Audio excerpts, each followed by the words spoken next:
I'm thrilled of this medieval drawbridge. So, got the trapdoor on. Looks really good, I think. And see how the chains are bolted with epoxy into the ash areas, and then the same thing happens on the bottom here. So when the doors are up and latched, oh, I forget, one goes up one way, the other goes up the other way. So they're latched now, so the door is solid. There's not, the weather stripping isn't in. Oh, sorry, I got a trimmer in my hand.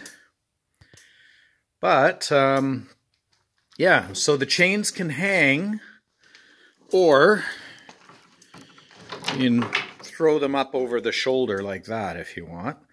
But, you know, I don't think that the chains hanging, they hang well enough away from the hull that I don't think they'll slap around too much. We'll find out in practice, but they kind of look kind of bad in this position, I think. They look bad to the bone in this position. So I don't think that's a problem at all. And coming down, now I can stand on it easy enough. So we'll show you that. And I'm doing this one-handed, always pain in the butt. Oops, well, okay, fine. Should handle dropping down like that. If I had the second hand, it wouldn't have been an issue.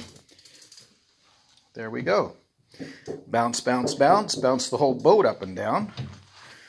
So, today varnish. I have all the hatches made and varnished, so they'll go back in. Oh no, I dirtied up my steps. Terrible. So I'm getting really close. I just have to do a bit of finish work, caulk up some of the seams, and transom turned out okay.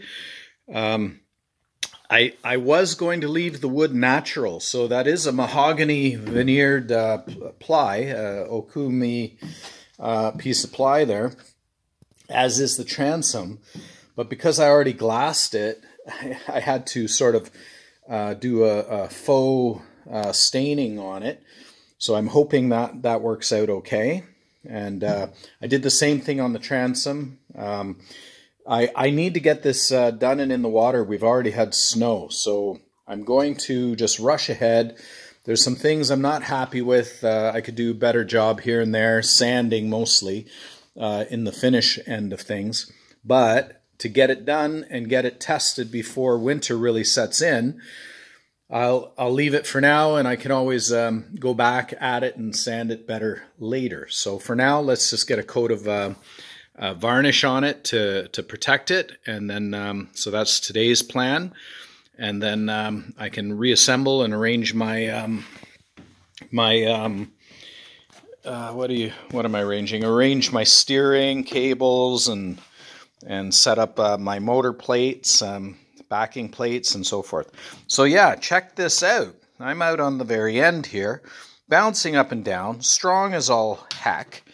So that's very good. Really pleased how this turned out, and I love the roughness of it. It is galvanized chain, and I gave it a coat of paint, although, you know, not perfect, obviously, but still, I think that's part of the rustic nature of it, so I think it looks really cool. Holy cow, I get that dirty real quick, eh?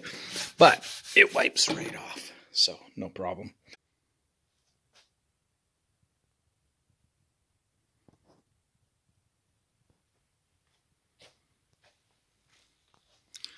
So she's pretty dusty still, but you can see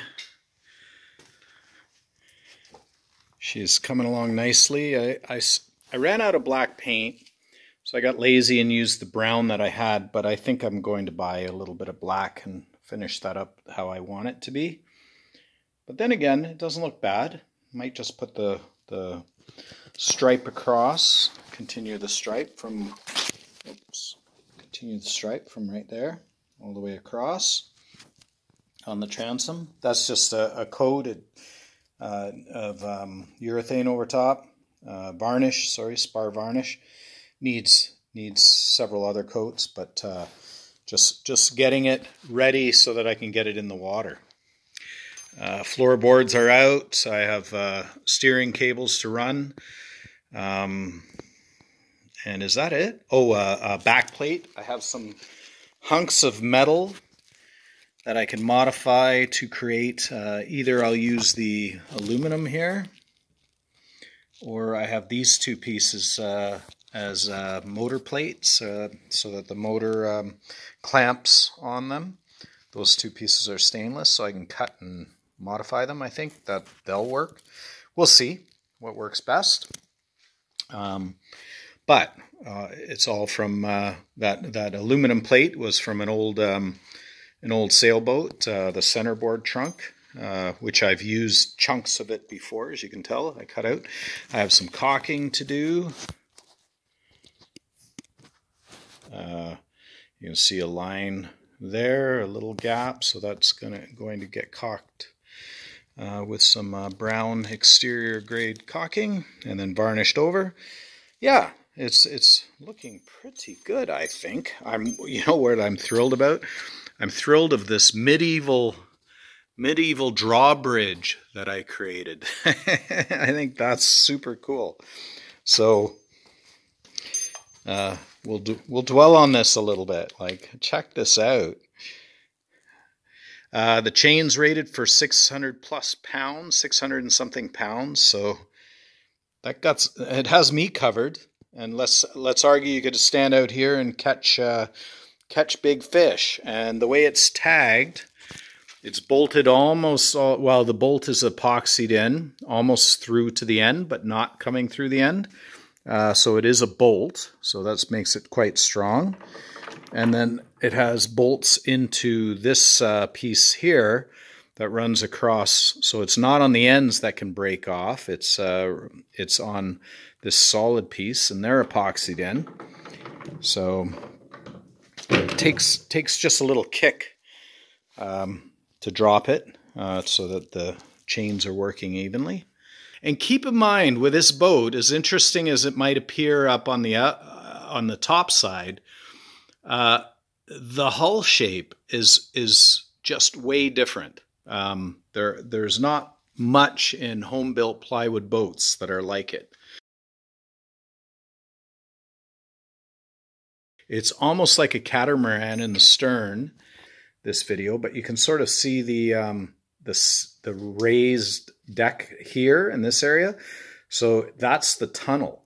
So the two sides are deeper, and it should kick up on plane and run really easy in shallow waters. And I have a deep, a long shaft 9.9, and then with the built-in trim tabs that double as boarding steps, it'll come together really nice. And they need to be faired considerably, but right, for test purposes, we got snow coming, people.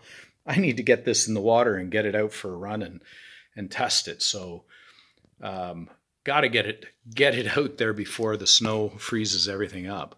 And if it does freeze everything up, I'll be sliding this thing across the ice to open water. But Dee won't be impressed with me. So we got to get it in before it gets a little hair raising. Okay. Anyways, thanks for watching. And yeah, woohoo! I'm really pleased. Anyway, I could keep going on about it. Last walkthrough. But yeah, how's that look?